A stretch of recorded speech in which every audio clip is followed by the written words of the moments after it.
উমরের দেখে খুব ডরাইছে। উমরের মেজাজ ছিল গরম। ইসলামের অনেক উপকার হয়েছে উমর আসার পরে। খলিফাতুল মুসলিমিন হযরত উমরের শয়তানে ভয় পাইতো, এমন মেজাজ গরম ছিল। আর এই মেজাজটা আল্লাহর কাছে পছন্দ ছিল। সুবহানাল্লাহ। উমরকে বলা হয় মেজাজে ওহী, যার মর্জি মিজাজ মতো আল্লাহ কোরআনের বহু জায়গায় আয়াত নাজিল করছে। সুবহানাল্লাহ। উমরের মেজাজ গরম ছিল। একবার রাসূল এক সাপরিয়ারে কইতেছে, তোর গাটি কিতা, এক ওয়াইডের ভিতরে সাপ আছে। রাসূল কই দেখি, এবার দেখাইতাম না। দেখাস না, এখন আর দেখাবো না। রাসূলটা না করে দেখাইতো না। রাসূল দুইবার কইছে, হে রাসূলের ভাবটাই দেয় না।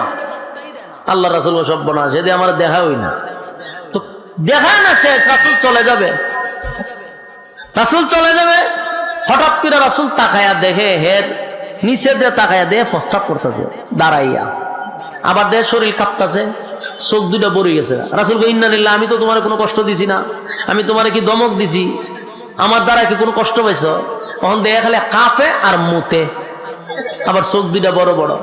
রাসূল কয়, আমি কি কষ্ট দিলাম? তারা তো কোনো দমক দিলাম না, এইভাবে এরকম অবস্থা কেন হইলো? রাসূল হঠাৎ করে পিছে তাকায়া দেখে উমর খাড়া হইছে। খলিফাতুল মুসলিমিন উমর যে খাড়া হইছে, তরবারি একবার ঢুকায় একবার বাইর করে। এই দৃশ্য দিককে হে জাগাত মুতে দিছে এবং হে কাঁপা শুরু করছে। রাসূল কয়, সর্বনাশ, এই কারণে তুই কই হেরি অবস্থা কেটে? উমর রে কয়, তোমার চোখ লামাও, তোমার এই চোখ দিককে হেতে জাগাত মুতে দিছে। খলিফাতুল মুসলিমিন উমররে দেখলে ডরাইতো, ভয় শয়তানে পর্যন্ত ভয় পাইতো। শয়তান উমর যে রাস্তা দিয়ে যাইতো, শয়তান ভুল ওই রাস্তাতে যাইতো না। চিন্তা করেন উমরের কেমন গরম মেজাজ। উমর কালেমা পড়ছে, আল্লাহর কাছ থেকে উমরের ছায়া আনছে। নেতায় কালেমা পড়ার কারণে ইসলামের উপকার হয়েছে নি? ওই কারণে রাসূল ভাবলো, উখবার তো একটা নেতা, সাথে কতগুলো আছে, আবু জাহেল একটা নেতা, আবু লাহাব নেতা, এরপরে আরো আছে উমাইয়া, এগুলো সব তো নেতা। তিনটি যদি আমার ইসলামের পক্ষে চলে আসে তো আমার আর কোনো সমস্যা নাই। রাসূল দিল মাথা দরদ লইয়া রাসূল উচ্চা এদের দিকে আগানো শুরু করছে, যে এরারে আমি একটু সম্মান দিয়া রানি। সুবহানাল্লাহ। উখবার বন্ধু ছিল মারাত্মক। বন্ধুরা কয়, তুই যে অরিজিনাল না ডুপ্লিকেট কেন বুঝুম? যদি আমরার কথা মানস তাহলে বুঝুম তুই আমরার দলে আসস, আর না মানলে তুই মুহাম্মদের দলে। উখবা তো শয়তান আগে তুই ছিল, সে খুব দুষ্ট ছিল। রাসূলের একবার নামাজরত অবস্থায় এই উখবাই কিন্তু রাসূলের এই শরীরের মধ্যে উটের নারী বুড়ি রাখছিল। উখবা আগের থেকে শয়তান, হে খুব মারাত্মক খারাপ ছিল। সে কয়, দুষ্ট তোরা যা বলবি তা মানতে বাধ্য। দুস্তরা মিল্লা এরা পরামর্শ দিল, যেই জবান দিয়ে কালেমা পড়ছস, এই জবান থেকে মুহাম্মদের সুন্দর চেহারার মধ্যে তুতু মারতে হবে। নাউজুবিল্লাহ। আপনারা নাউজুবিল্লাহর আওয়াজটা আন্তরিকতা নাই, নবীর প্রতি মহব্বত কম। এখন চিন্তা করেন, বন্ধু কত খারাপ হইলে এমন পরামর্শ দিতে পারে? কথা হয় না? আজকের সমাজের যুবক কেমনে ধ্বংস হয়?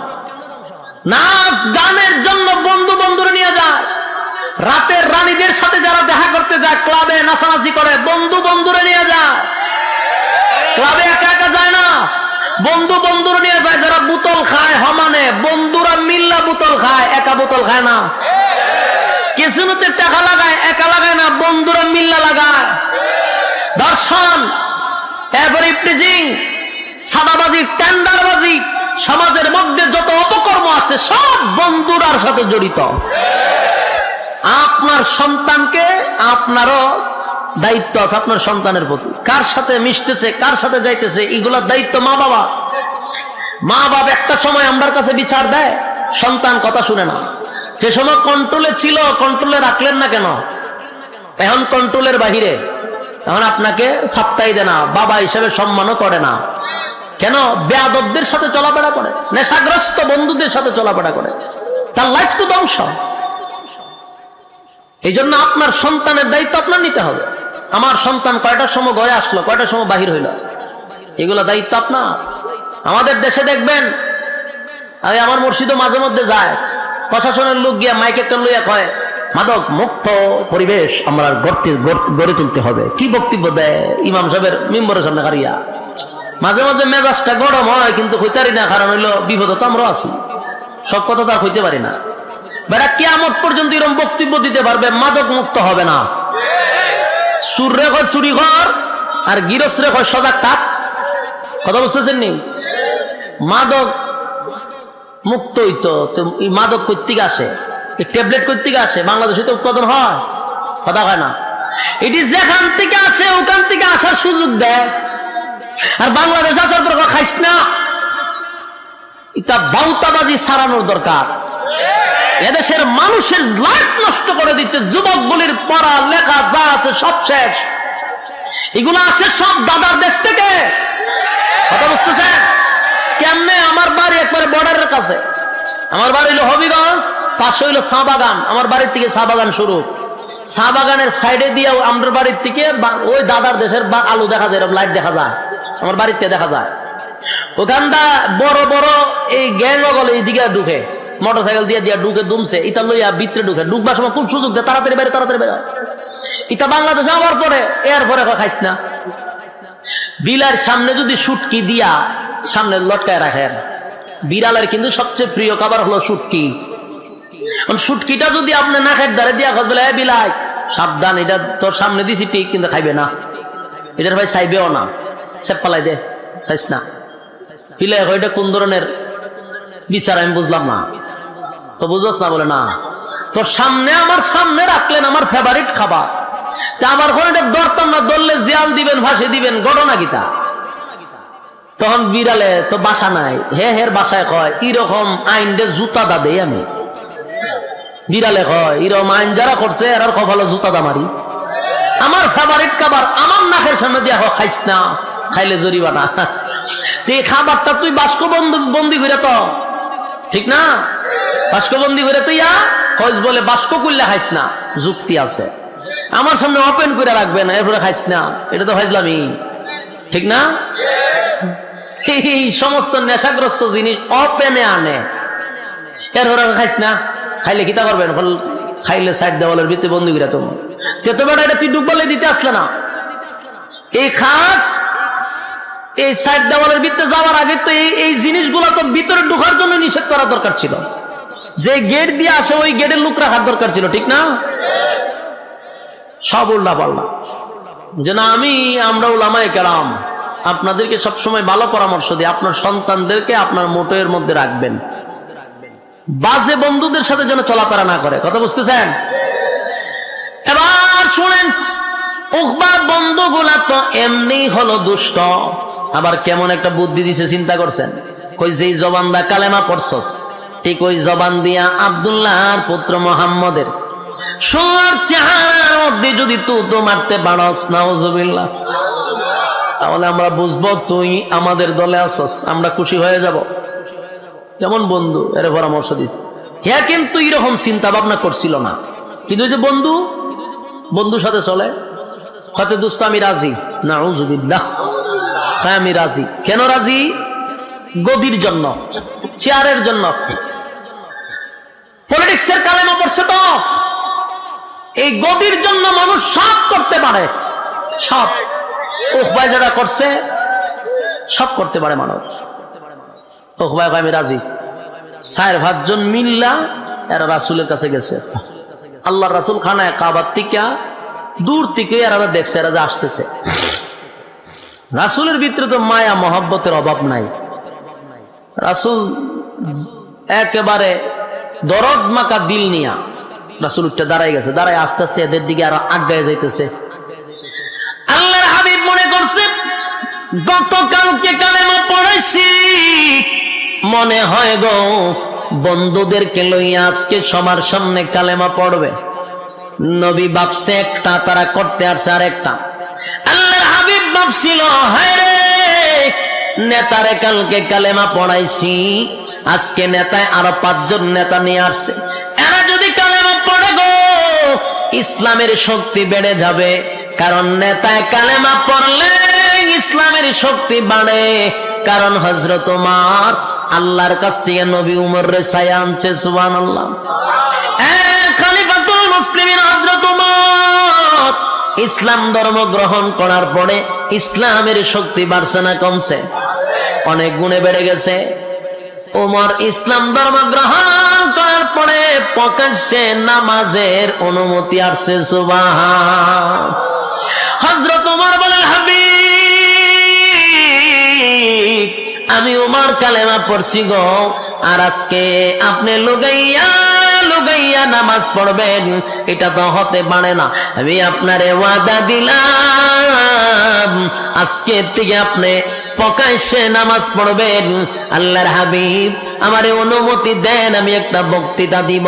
হযরত ওমর তরবারি লইয়া জোরে জোরে বক্তব্য দিতে লাগলো। মক্কা নগরীর কুরাইশ বংশের লোকেরা এবং যত লোক আছে সবাইকে আমি সাবধান করে দিলাম, আমি উমর ইসলাম ধর্ম গ্রহণ করছি, প্রকাশ্যে নামাজ হবে। পারো যদি কেউ বাধা দিতে, কার সন্তান এতিম করতে চাস, আমার তরবারির কাছে আয়। কার বিবিকে বিধবা বানাইতে চাস, আমার তরবারির কাছে আয়। এবার আবু জাইল্লা ঘর থেকে কই, সব বনাছে, এত বড় বক্তব্য কে দে রে আমার এলাকায়? আবু জাইল্লা ঘর থেকে বাইরে গিয়া দেহে উমর বক্তব্য দে। উমর রে দেখে আবু জাইল্লা পিছন দিকে না চাই একটা দৌড়দা করে গেছে। আপনারা দেশ কুত্তায় খাদ্য লাগতে দেখছেন নি? কুকুর আর কুকুরে দেখছেন? দেখার মধ্যে খালি দেখলে তোরা কিছু শিখেন। কুত্তায় যখন খাদ্য লাগে, যার সাথে ঝগড়াটা লাগতো চায়, যেটা একটু সবল, স্বাস্থ্যবালা, বডিবালা, এটার সাথে যখন ঝগড়া লাগতো যায়, যেটা দুর্বল, এটা যখন দেহে এটার শরীর মোড়া ছোড়া দলে খাইয়া লইব, তখন হেন মতো কিভাবে হয় জানেননি? যখন দেখবেন দুর্বল কুকুরটা আস্তে করে লেঙ্গুরটা তার দুই ভাবের নিচে তা ঢুকায়। দেখছেন কিনা জানি না, আমি নিজে দেখছি। দুইটা পায়ের নিচে দিয়ে লেঙ্গুরটা ঢুকাই দেয়, ঢুকাইয়া এভাবে খাইতে হয়, খাইতে গ্যাগ গ্যাগ করতে বিজলি দেয়, বিজলি দিয়ে আস্তে আস্তে আস্তে করে আটকে একটা দৌড় মারে। ঠিক নেই?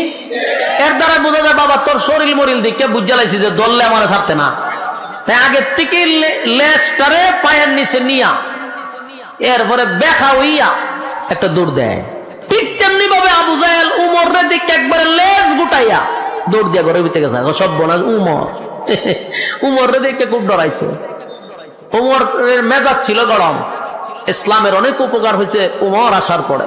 খলিফাতুল মুসলিমিন হযরত উমরের শয়তানে ভয় পাইতো, এমন মেজাজ গরম ছিল। আর এই মেজাজটা আল্লাহর কাছে পছন্দ ছিল। সুবহানাল্লাহ। উমরকে বলা হয় মেজাজে ওহী, যার মর্জি মিজাজ মতো আল্লাহ কোরআনের বহু জায়গায় আয়াত নাজিল করছে। সুবহানাল্লাহ। উমরের মেজাজ গরম ছিল। একবার রাসূল এক সাপরিয়ারে কইতেছে, তোর গাটি কিতা? এক ওয়াইটের ভিতরে সাপ আছে। রাসূল কই দেখি, এবার দেখাইতাম না। দেখাস না, এখন আর দেখাবো না। রাসূলটা না করে দেখাইতো না। রাসূল দুইবার কইছে, হে রাসূলের ভাবটাই দেয় না। আল্লাহ রাসূল সব বনা যদি আমার দেখা হই না, তো দেখায় না শেষ, রাসূল চলে যাবে।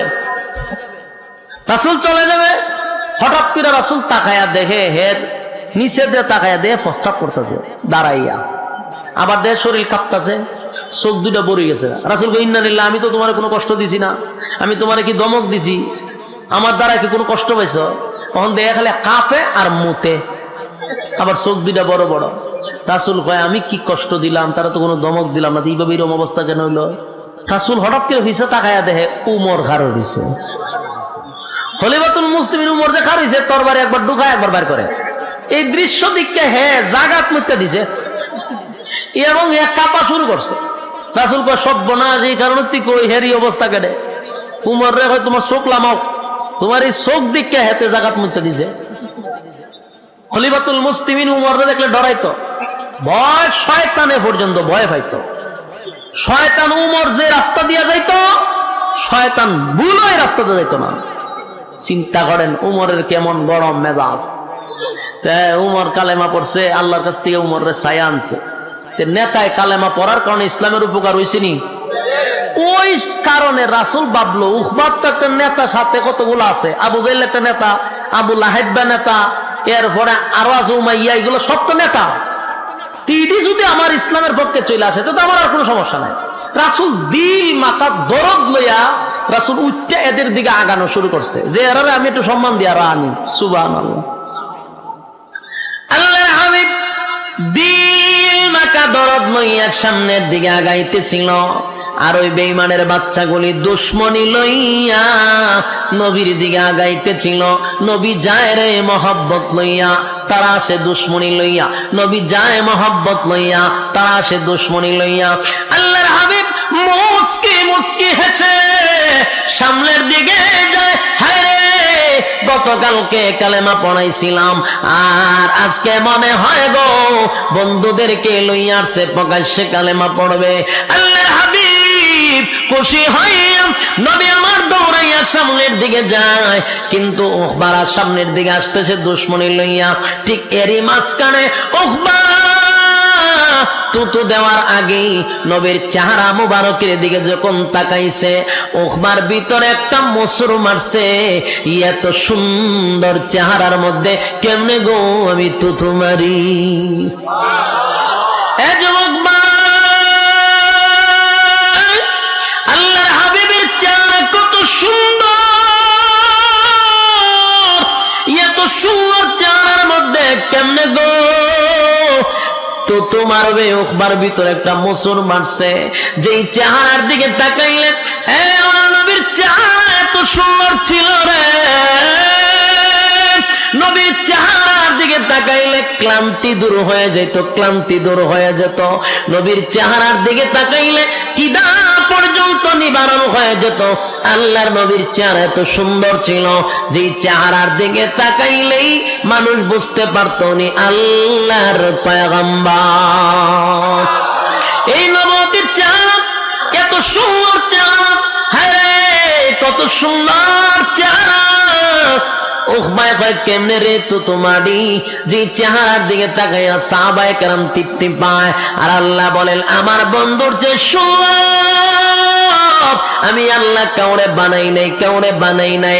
হযরত জিবরাইল আলাইহিস সালাতু ওয়াস সালাম পর্যন্ত বলতে বাধ্য হয়। জিবরাইল বলেন আমি হাজার হাজার লক্ষ বছর আগে আমি জিবরাইলের সৃষ্টি হইছে, আমি 1 মিনিটের ভিতরে গোটা পৃথিবীটা কয়েকবার চক্কর দিতে পারি রে। আমার জীবনে যত মাখলুক দেখছি, আমার জিন্দেগির মধ্যে বলতে পারি আল্লাহর পয়গম্বর নবী মুহাম্মদুর রাসূলুল্লাহ সাল্লাল্লাহু আলাইহি ওয়াসাল্লামের চেয়ে সুন্দর আমি আর কাউরে দেখি নাই।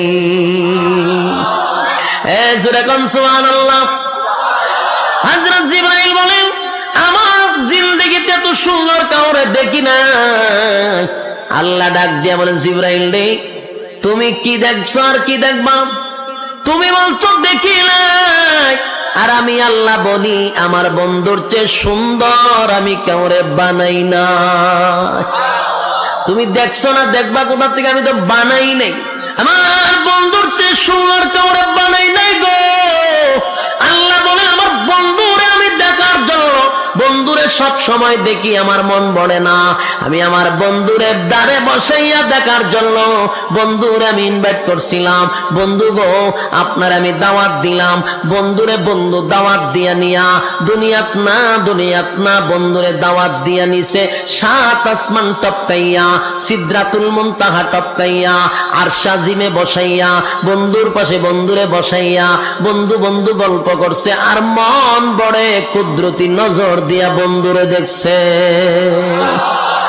এ যুবক ভাই, যে চেহারার দিকে তাকাইয়া বেঈমানের বাচ্চাগুলি তারা নিজেরাই বলতো এটা কোনো মিথ্যাবাদীর চেহারা হতে পারে না, আমরা এটা বলতে পারি উনি আল্লাহর পয়গম্বর, সাধারণ কোনো মানব না, সাধারণ কোনো মানব না। আল্লাহর নবীর চেহারাই প্রমাণ করত উনি পয়গম্বরী চেহারা। এত সুন্দর চাঁদ কেমনে গো উখবায় তো তোমার কেমনে বানবে? চেহারা দেখে উখবার ভিতরে মুসর মারছে।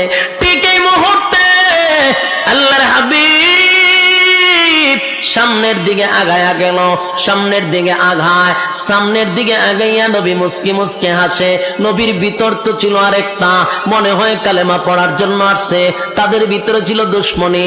এ যুবক ভাই, দুশমনি লইয়া বেঈমানের বাচ্চাগুলি নবীর সামনে হাজির, আর আল্লাহর পয়গম্বর দিল মাকা দরদ লইয়া তাদের সামনে হাজির হইছে। নবী ডাক দিয়া বলেন, ওহবারে গতকালকে কালেমা পড়াইছিলাম, আজকে কি আবার বন্ধুদেরকে লয়ে আইছো কালেমা পড়ার জন্য? নবী মুস্কি মুস্কি হাসতেছিল আনন্দে। ঠিক এই মুহূর্তে উকবা বলে, না, কালেমা পড়ার জন্য আসি নাই, কালেমা ফেরত দেওয়ার জন্য আসছি। জোরে কর নাউযুবিল্লাহ। উকবা বলেন, আব্দুল্লাহর পুত্র মুহাম্মদ বিপদে পড়িয়া কালেমা পড়ছিলাম, তোমার কালেমা ফেরত দেই। এই কথাটা বলে আল্লাহর হাবিবের নুরানি চেহারার মধ্যে তুতো মাইরা দিছে। জোরে কর নাউযুবিল্লাহ। রে কত বড় কপাল পোড়া! আল্লাহর হাবিবের নুরানি চেহারার মধ্যে সাথে সাথে তুতো মাইরা দিছে। আল্লাহর পয়গম্বর বড় ব্যথায় ব্যথিত হয়ে গেছে। নবী একটা চিৎকার মেরে বলেন, উকবা রে,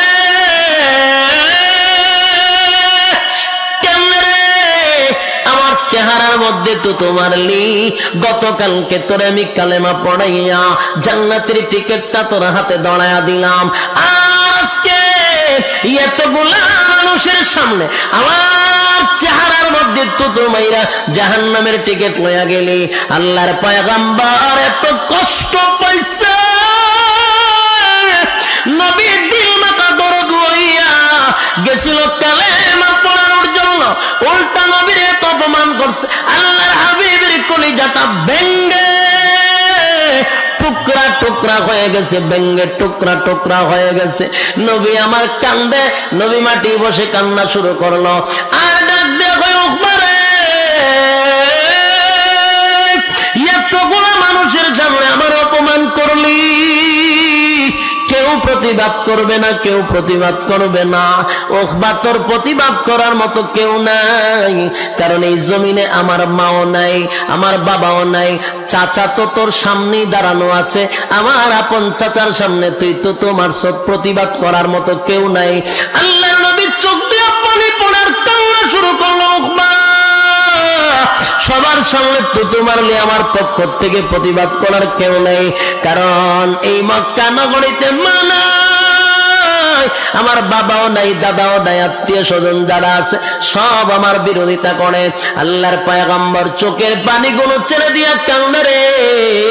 আল্লাহ রাব্বুল আলামিন ডাক দিয়া বলেন, রে জিবরাইল, আমার বন্ধুর কান্না বরদাস্ত করতে পারি না, আমার বন্ধু ওখানে বৈশা বৈশা কান্দে, প্রতিবাদ করার কেউ নেই। না না, আমার বন্ধুর কান্না আমি আল্লাহ বরদাস্ত করতে পারি না। আল্লাহর পক্ষ থেকে তখন দুইটা আয়াত নাজিল হয়ে যায়, যেই দুইটা আয়াত আমি আপনাদের সামনে তেলাওয়াত করেছিলাম। শুরুতেই বলেছিলাম কেন নাজিল হইল, কোন কারণে নাজিল হইল, কোন ঘটনারে কেন্দ্র করে নাজিল হইল। আল্লাহ রাব্বুল আলামিন আমার তেলাওয়াতকৃত আয়াতটা এই ঘটনারে কেন্দ্র কইরা নবীরে সান্ত্বনা দেওয়ার জন্য রব্বে কারীম দুইটা আয়াত নাজিল করে। জিবরাইল আলাইহিস সালাতু ওয়াস সালামকে পাঠায় দেয়, জিবরাইল, আমার বন্ধুর প্রতিবাদ করার মতো কেউ নাই রে, আমি আল্লাহ ওয়াদা দিলাম আমার বন্ধুর পক্ষে প্রতিবাদ আমি স্বয়ং আল্লাহ করব, তাড়াতাড়ি যা আয়াত দুইটা লইয়া। নবীর সামনে জিবরাইল, নবী গো কান্দেন লাগো, নবী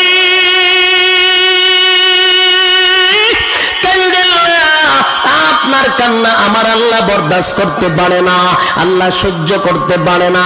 নবীজি, আমার আল্লাহর যদি কেউ গালি দেয় আল্লাহ বরদাস্ত করতে পারে, মালিকরে মানুষ গালি দিলে আল্লাহ বেজার হয় না, বান্দায় আল্লাহরে গালি দেয় আল্লাহর কষ্ট লাগে না, কিন্তু আল্লাহ বলেন আমার বন্ধুরে কেউ গালি দিলে আমি আল্লাহ বরদাস্ত করতে পারি না। আবু লাহাব গালি দিছিল, আল্লাহ রাব্বুল আলামিন সূরা লাহাব নাজিল করে দাঁত ভাঙ্গা জবাব দিছিল, বন্ধুর ব্যাপারে যদি কেউ গালি দেয় আমার মালিক বরদাস্ত করতে পারে না। তাই আল্লাহ আয়াত নাজিল করে জানায়া দেয়, ওয়ায়াউমা ইয়া'আদ্দুয যালিমু আলা ইয়াদাইহি ইয়াকুলু ইয়া লাইতানি ইত্তাখাযতু মা'আর রাসূলি সাবিলা। আল্লাহর পয়গম্বর উকবা আপনার ক্ষতি করে নাই গো নবী, উকবা আপনার ক্ষতি করে নাই। উকবা তার নিজের মাথায় নিজে কোরাল মারছে, নিজের ক্ষতি নিজে করছে, বন্ধুদের পাল্লায় পড়ে। উকবা যেই ক্ষতিটা করছে আপনার ক্ষতি করে নাই। উখবারে আপনার সামনে দাঁড় করানো হবে। স্মরণ করেন সেই দিনের কথা, মালিক ইয়াউমিদ্দিন, আল্লাহ রাব্বুল আলামিন যেদিন বিচার দিবসের মালিক হবে, টেনশন করার কোনো কারণ নাই। আপনার সামনে উখবারে দাঁড় করাবে, আপনি তাকে দেখবেন, উখবা আপনার সামনে দাঁড়াবে, উখবা দাঁড়ায় দেখবেন আঁতগুলি কামড়াইতে থাকবে। এইভাবে গ্যান্ডারি চিনেন না আপনারা? গ্যান্ডারি চিনেন, আঁত চিনেন, কুশার, যেইভাবে মানুষ চাবাইয়া চাবাইয়া খায়, ওইভাবে উখবা তার নিজের হাতগুলি চাবাইতে থাকবে, কোনই পর্যন্ত চাবাইতে থাকবে, হাড্ডি গুনা চাবাইতে থাকবে, আর আফসোস আফসোস করতে থাকবে, নিজের হাত নিজে কামড়াতে থাকবে। আরে যুবক ভাই, আল্লাহ ডাক দিয়ে বলেন, নবী গো, আমি কিন্তু উখবারে আপনার সামনে দাঁড় করাবো, তাকায়া দেখবেন উখবা তার নিজের হাতগুলি কামড়াইতেছে, নিজের হাতগুলি চাবাইতে থাকবে।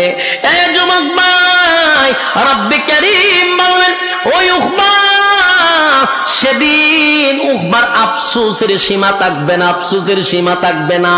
উখবা একটা কথা বলবে, আর একটা আয়াত আল্লাহ নাযিল করে জানায়া দেয়, উখবার জবান দিয়ে সেই আয়াতগুলি বলতে থাকবে, ইয়া ওয়াইলাতা লাইতানি লাম আত্তাখিজ ফুলানান খালিলা।